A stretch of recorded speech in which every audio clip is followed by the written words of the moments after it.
आज ऐसे न्यूज आपको नकली धर्मगुरुओं का पर्दाफाश कर असली सदगुरु के बारे में सही, सटीक और प्रमाणित खबर दिखाएगा। ऐसी न्यूज की टीम ने सभी धर्म के पवित्र धर्म ग्रंथों के आधार पर नकली धर्मगुरुओं की अंधश्रद्धा से भरी व्यर्थ की क्रियाओं के बारे में गहराई से रिसर्च की कि आखिर इनके द्वारा बताई गई भक्ति साधना शास्त्रों के अनुसार है भी या नहीं।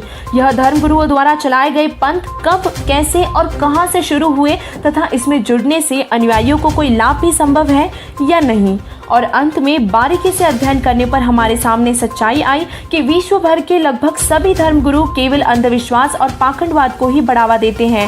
वे परमात्मा को निराकार बताते हैं तथा बताते हैं कि पाप कर्मदंड भोगने से ही समाप्त होता है तथा नकली धर्मगुरु ब्रह्मा, विष्णु और महेश को अजर अमर बताते हैं और बताते हैं कि इनके कोई माता पिता भी नहीं है तथा मूर्ति पूजा, व्रत, उपवास, हठयोग, मेडिटेशन, श्राद्ध क्रिया, पिंडदान, तीर्थ तर्पण आदि आदि क्रियाएं करवाते हैं।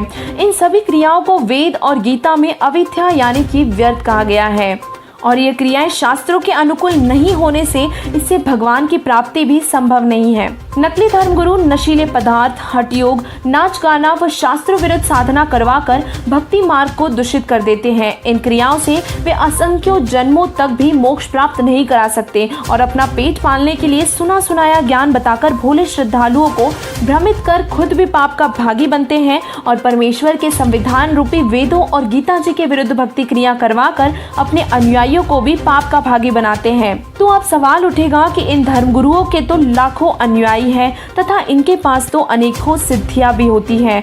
तो ऐसे न्यूज ने इसका जवाब ढूंढने के लिए जगत गुरु तत्वदर्शी संत रामपाल जी महाराज जी के मंगल प्रवचनों को सुना, जिससे पता चला कि शास्त्रों में सिद्धियों को एक मामूली जादूगर के खेल के समान बताया गया है। इससे मोक्ष संभव नहीं। संत रामपाल जी महाराज जी ने बताया है कि नाम से मोक्ष होगा। जो पूर्ण गुरु से सच्चा नाम, सतनाम और सार नाम प्राप्त कर लेगा, मोक्ष उसी का होगा। और यही प्रमाण पवित्र गीता जी के अध्याय नंबर 17 के श्लोक नंबर 23 और अध्याय नंबर 15 के श्लोक नंबर 1 से 4 में भी कहा गया है। ऐसे न्यूज की स्पेशल रिपोर्ट में ये पाया गया है कि व्रत, उपवास, श्राद्ध क्रिया, तीर्थ तर्पण, मूर्ति पूजा, मंदिर में शिवलिंग, शालिंग पूजा आदि क्रियाएं नकली धर्मगुरुओं की रोजी रोटी का एकमात्र साधन है। इन सभी क्रियाओं का शास्त्र विरुद्ध होने से कोई लाभ भी संभव नहीं है।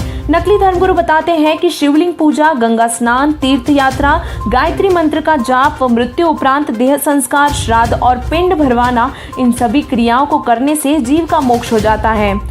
यही नहीं बल्कि नकली धर्मगुरु ये भी बताते हैं कि ओम नमः शिवाय, हरे राम हरे कृष्ण, राधे राधे, सीताराम आदि आदि नामों के जपने से भी मोक्ष हो जाएगा, जबकि यह मंत्र वेद और गीता के विरुद्ध होने से इसका कोई भी लाभ संभव नहीं है।